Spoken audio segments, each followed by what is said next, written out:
Chapter 10. On Your Mark. "Help! Help!" Ricky yelled in pain as he tried to rise from the cactus plant on which he was sitting. Pete and Pam rushed over to him. Each took one of their brother's outstretched hands and pulled him to his feet. "Yikes! I hurt! I'm full of thorns!" he cried, dancing around. By this time, Mr. and Mrs. Hollister had heard their son's cries and came running to his side. Back of them was Mr. Ortega, who had also heard the commotion. Learning what had happened, he said the boy had been bitten indeed. The cane cactus he'd fallen on was called a biting cactus. He took Ricky by the hand and led him into the hotel office. Smiling at the others who had followed him, he said, "We'll be out in a minute," and closed the door behind them. As the Hollisters waited, they heard Ricky give several squeals of pain and guessed that Mr. Ortega was pulling the prickly needles out of him. In a few minutes, the door opened and the boy walked out. He proudly told how Mr. Ortega had put adhesive tape over the thorns and then had pulled it off.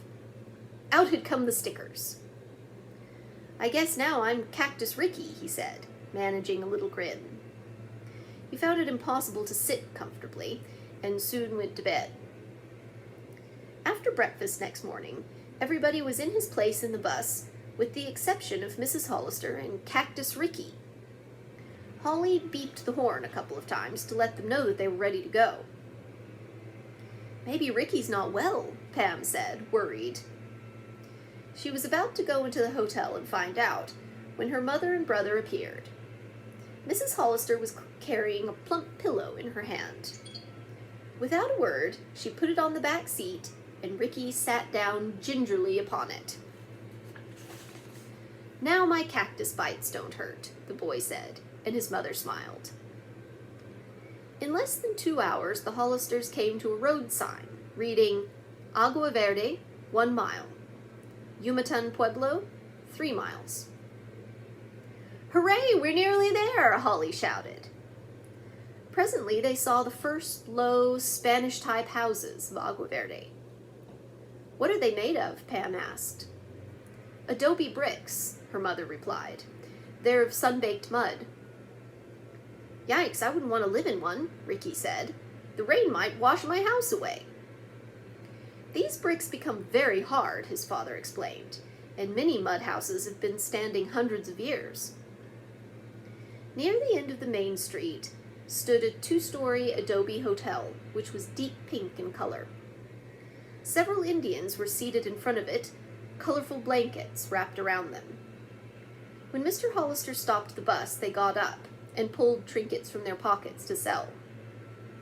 Mr. Hollister shook his head, saying he expected to stay several days and would buy souvenirs later. He went into the hotel and inquired about rooms. "We can give you 3 nice ones facing the mountain," the Spanish-American clerk said. 2 olive-skinned young men carried the Hollisters' baggage inside. As they went up in the self-service elevator, one of the bellhops asked what had happened to the other Anglo children. The Hollisters looked puzzled. "I mean the other children from your school." "Oh," said Pam, laughing, and told him the Hollisters had rented the bus. "I see," the bellhop said. "We often have busloads of children coming here sightseeing. In fact, people come here in all sorts of vehicles, and often they sleep in them." The young men had just gone downstairs when there was a tap on Pam's door. She opened it to find 2 Indian children, a boy and a girl, standing there. "We're Red Feather and Blue Feather," the girl said. "I'm Blue. Grandfather sent us over from our pueblo to meet you." "Oh, hello," said Pam. "You're awfully nice to come. I'll call my family." How nice the Indian children were, Pam thought as she introduced the others. All the Hollisters liked them at once. Red Feather said he and his sister would like to show the Hollister children around Agua Verde. "Will you let them come out?" Blue Feather asked their parents. "That's very nice," said Mrs. Hollister, "but be back by lunchtime." The little group hurried off. Upon reaching the center of town, the Indians paused and the young visitors stared in admiration. It's all full of rainbow colors, Sue marveled. There was a mixture of gold, red, brown, blue, and white in the sidewalk shops that lined the public square. Indian women, seated on the ground, were selling colorful pottery and necklaces made of beads. You buy pretty things? One after another asked hopefully. No, Blue Feather answered for the Hollisters. But to one young woman he said, "Show us your water jug, please." From beneath a beautiful red and gray blanket, the woman took a small rust-colored vase with 2 spouts on it. "This wedding cup," she said. "Husband drink from one side, wife drink from other side." "How interesting," Pam exclaimed. Then suddenly an idea came to the girl. Her mother and father would be celebrating their wedding anniversary soon. Maybe they would enjoy the jug as a gift from their children. "Is this for sale?" Pam asked, and explained what she had in mind. The woman looked at Blue Feather, who said something to her in Tiwa. Then the Indian handed the drinking vase to Pam, a broad smile on her face. "I give this to you," she said. "You are a good friend of Governor. I friend to you." Pam was embarrassed, but Blue Feather urged her to take it, saying she would hurt the woman's feelings if she refused the present. So Pam thanked her and put the vase under her arm. "We'd better go now," said Blue Feather, "so we can see the races." "They're for children," Red Feather added. "Would you like to go in them?" "Yes," Pete answered. "You're certain it's okay?" "Sure." They walked over to the side of the plaza, where a group of Indian and Spanish-American boys and girls had assembled. Red Feather spoke to the man in charge about the Hollisters entering the contests. "Just the 2 older ones," he said. "No one under 10 is running." "Say, this is fun," Pete said to Pam, "but I don't think we'll ever be able to beat them." "Let's try real hard anyhow," his sister replied. "You know you're the best runner in your class at school, Pete." The first race was to be a relay.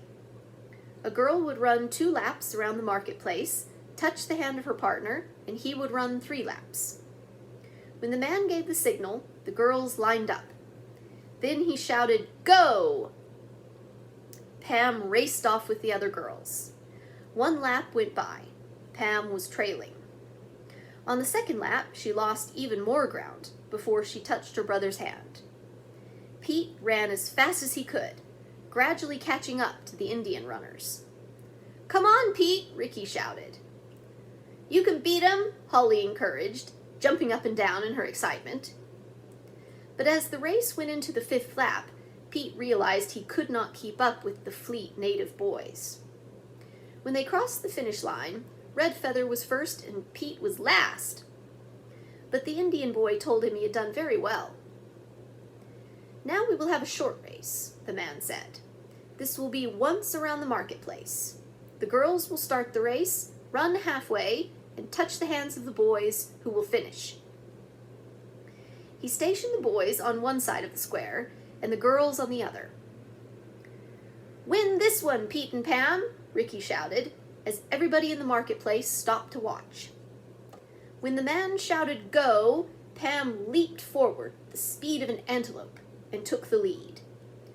2 Indian girls and a Spanish-American girl gained on her, but Pam stayed in first place halfway around the square. As she touched her brother's hand, Pete dashed off, his feet streaking over the hard-packed pavement. Everybody was shouting, some for the Indians, some for the local children, and still others for the Hollisters. Now Pete was 5 feet in the lead, but Red Feather was catching up to him. "You can win it, Pete," Holly yelled. "Don't let him pass you." With a final burst of speed, Pete crossed the finish line as the onlookers sent up a rousing cheer for him and Pam. "I'm so glad you won," Blue Feather said. "And you'll get prizes," she smiled. "They will help you remember us always." The leader of the games presented each of the winners with moccasins. There was a pretty bead design on Pam's. "They're beautiful," she said. "And now I guess we'd better go back to the hotel. It's lunchtime." She put her arm around Blue Feather, I love it here, and I hope we'll see you again soon. Be sure to come to the Pueblo tomorrow, Red Feather invited all the children. There's to be a big celebration. Thanks, we will, Pete answered. The Hollisters returned to the hotel and had lunch with their parents. While they were eating, Pam handed her parents the unusual drinking vase, explaining what it was. It's a little early to give it to you, she said, but I might break it if I keep it. Why, this is a very attractive souvenir, her mother said. Thank you all. After everyone had rested an hour, Mr. Hollister said they would drive out to Juan Deere's chaparral to see the articles he might buy. I just can't wait to see them, Holly spoke up. Daddy, do you suppose I could have one tiny thing that the Indians made? Like what? Her father smiled. Bracelet, maybe? Holly asked. Why, I guess so. How about each of you children picking out one article? And Mother, too. At 3 o'clock, he brought the bus to the door and the family set off for Juan Deere's store. It was on a road little used now because of a new highway. As they drove up to the adobe building, the Hollisters saw a police car in front of it. As Mr. Hollister stopped the bus, a New Mexico State patrolman came from the store and walked up to him. I suppose you came to buy something, the officer said. It's too bad, but there's nothing to sell. The place was cleaned out last night, robbed.